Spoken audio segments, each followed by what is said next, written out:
आणि टाळ्या बिळ्या वाजवताना रोग येऊ द्यायचा नाही, अटॅक येत नसते, जोरात वाजवायच्या.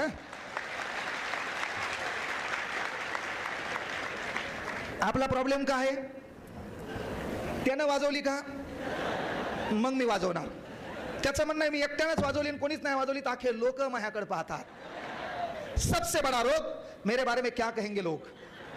सर्वात मोठा प्रॉब्लेम ते काय आपल्याला ताणतो, लोक काय म्हणतील. अबे लोक गेले चुलीत, आपल्या घरी काय ते काही एखादा दलिंदर एखादा क्विंटल गहू बी आणाले का नाही ना. आणि म्हणून जगातल्या दलिंदर लोकांना काही विचार करो, फक्त आपण एकाच गोष्टीचा विचार करायचा, तुझी माय आणि तुझ्या बापाचा. जगात कोणाचाच विचार करायची गरज नाही तुला, फक्त तुझी माय आणि तुझा बाप. आणि जरासा आळस झटकायचा, आळस. आपला प्रॉब्लेम काय की मी काय म्हणलं, पुढच्यान टाळी वाजवली माघारल्याच्या वाचायची का नाही. पुढच्यान वाजली असेल तर ते पाहताय, वाजली तर मग ते वाचते. नाही तर होतंय काय माहिती आहे का, घर आहे, एका घरात 3 आळशी आहेत, 3 मित्र आहेत. आळशी आळशी कळतं ना, आळसाचे लय प्रकार आहेत, लय प्रकार आहेत. आजकाल मात्र त्या स्नॅपचॅटमुळे आळशीपणा ओळखू येणं. कोणी चांगलं दिसायले, न आंघोळ करणारं बी चांगलं दिसायले, आणि त्या स्नॅपचॅटवरती आली विथ माय बेस्टी. अरे ताई तुला स्पेलिंग बरोबर येत नाही.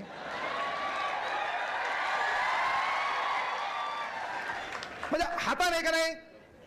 आपण वाशिमला राहतो, मी परभणीला राहतो, आपण काय त्या पुण्याची संस्कृती आपल्या बोकांडीवर उरावर घ्यायची. आपण गरीब आहेत ना, आपण ग्रामीण भागातले आहेत. अरे तीच संस्कृती टिकून ठेवायची, काही फरक पडत नाही.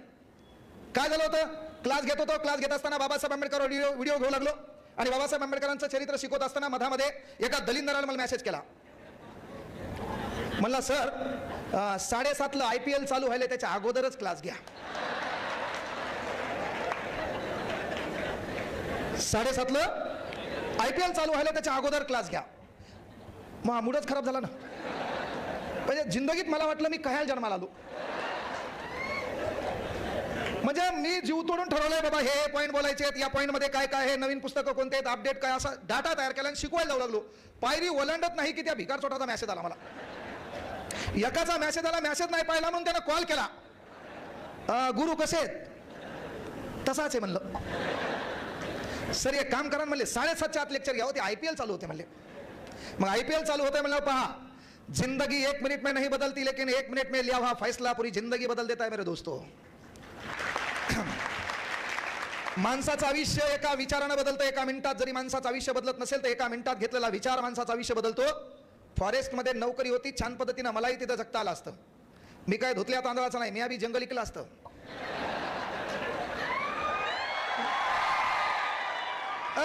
No compromise. आपलं राहणीमान, आपल्या घरच्या गोष्टी मेंटेन करायच्या, बाकीचे सर्वच लुटायले तर मग मी 2-4 झाडं ऐकलेत, काय बिघडायले. कोण राहिलं लुटायचं. सरपंचापासून घेतला तर डांबर खाय, सिमेंट रोड खाय, नाल्या खाय, सर्वच खाल्ले. मग मी तर झाडच खाऊ लागलो. म्हणून मी ते बी केलं असतं. पण ते करत असताना लहानपणी मी शाळेत असताना मला कोणी विचारलं तुला काय व्हायचंय, तेव्हा मी छाती ठोकपणे सांगायचो मला मास्तर व्हायचे. मी छाती ठोकपणे सांगायचो मला मास्तर व्हायचंय. आणि म्हणून शिक्षकांना दुसरा शब्द वापरला जातो मास्तर. त्या मास्तराची व्याख्या मी माझ्या शब्दात केली होती. मास्तर म्हणजे काय, जो आईच्या स्तरावर जाऊन विद्यार्थ्याची गरज लक्षात घेऊन माझ्या स्वतःच्या लेकराला भविष्यात काय बनवायचंय यासाठी वर्गात जाऊन वर्गातल्या लेकरांना स्वतःचे लेकर समजून जो तन मन धनातून शिकवतो तो खरा मास्तर. आणि म्हणून लक्षात घ्या की बाबा माणसाचं आयुष्य एका मिनिटानं बदलतं, एका मिनिटानं. कोरोना कालखंड होता, क्लास बंद पडलेले. त्याच्यानंतर कोरोना कालखंड संपला, सप्टेंबर 2021 आला. मधातच वडिलाचं निधन झालं, रुपया खिशात नाही, बायको पोलीसमध्ये. पण स्वाभिमान, कारण माझ्या बायकोनं माझ्यासोबत लग्न केलं तर मी फॉरेस्टमध्ये आहे म्हणून. माझ्या बायकोनं माझ्यासोबत लग्न केलं, मी हुंडा बिंडा घेतला. हे जे लाईव्ह आहेत त्यांनी लक्षात घ्या. पुन्हा लोक म्हणतील तू लोकायला प्रबोधन देतो, तू बी हुंडा घेतला होता का. त्या काळी मला माहित नव्हतं ना आपला कार्यक्रम चांगला होईल म्हणून. आणि म्हणून मी हुंडा बिंडा घेतला. आणि ज्या दिवशी मग एंगेजमेंट झाली ती अंगठी असते ना या बोटात घालायची, ज्या दिवशी घातली की दुसऱ्या दिवशी मी राजीनामा दिला. माझी बायको कोमात,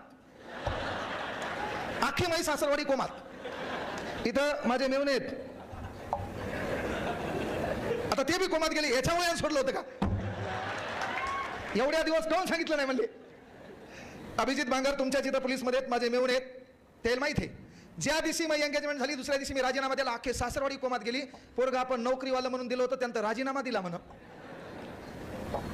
माझी बायको जे फोनवर अशी गोड बोलायची का, मधात 2-3 महिने बोललीच नाही माई छान. इशे येत नाही. कामयाबी में दुनिया तुम्हारे साथ होती है, जब तुम नाकामयाब होते हो तो पूरी दुनिया तुम्हारे खिलाफ होती है. आणि म्हणून मी बायकोला सांगितलं की आपल्याला मास्टर व्हायचंय, आपण डीएड सीटीत लागलो नाही, आपल्याला क्लास टाकायचा आहे. बायको म्हणली तिकडे जंगलातच राहा, वाटलं तर मी बदली करून तिकडे येते, पण क्लासच्या कुटाण्यात पडू नको. वाटलं तिकडे पैसे कमी पडलेत, मी 200-300 पाठवी जाईन. म्हणजे पहा, लक्षात घ्या, कुठलीही मागे व्यवस्था नाही, आपल्याला माहित नाही आपलं काय होईल, काय होणार आहे, काही घेणं नव्हतं. आणि मी डायरेक्ट 1 जुलै 2015ला तिकडे राजीनामा दिला आणि मी परभणीत आलो. परभणीत आल्यावर मी लोकांकडे पहिले क्लास घेतला. ज्या क्लासचं नाव स्वामी विवेकानंद आहे, त्या स्वामी विवेकानंद क्लासवर देखील मी 1800 रुपये महिन्यानं कामाला होतो. त्या क्लासचा मी मालक आहे. इथं पुढे तुमच्या वाशिममध्ये बसलेले पोरं आहेत, ते माझ्या क्लासला आलेले आहेत. मी इथं काहीच नाही. परभणीत आल्यावर तुम्ही पाहा ना आपला रुबाब कसा असते. हे आमदारापेक्षा डेंजर कार्यक्रम आहे आपला, माहिती सांगतो. सहज होत नाही. तुम्हाला स्वतःला ओळखता आलं पाहिजे. व्यवस्था कुठली असो, काही करा. मी तर पोरायला म्हणतो चोर होय, पण गद्या बँका लूट. नाही तर फोक्या चोर झाला, पॉकेट मारू लागला, पकडला, अर्धा तास तुडतुड हल्ला, काय कामाचा. ब्रँडेड चोर होय है ना. सध्या ज्या चोराच्या विरोधात तुम्ही बोलू लागले, त्या चोराला बी आपले साहेब म्हणले त्याचं बी योगदान आहे म्हणले देश घडवण्यामध्ये. न बोललेलं बरं. काय काय म्हणते, तू असंच म्हणतो आणि बोलून बी जातो. ही रियालिटी आहे. म्हणजे मी परभणीत आलो. परभणीत आल्याच्या नंतर मला वाटलं आपल्याला क्लास क्षेत्रात करिअर करायचं. 6 पोरावर 3 महिने बॅच घेतली. 6 पोरावर 3 महिने बॅच घेतली. लहानपणीच आई गेलेली आहे. कोरोना कालावधीत वडीलही गेले. पण मात्र मेन काय होतं, मी नोकरी सोडत असताना, क्लास घेत असताना, काम करत असताना मला म्हणणारा कोणी नव्हतं, तू काय करायला. बाप कधीच बोलला नाही. आई लहानपणी गेलेली.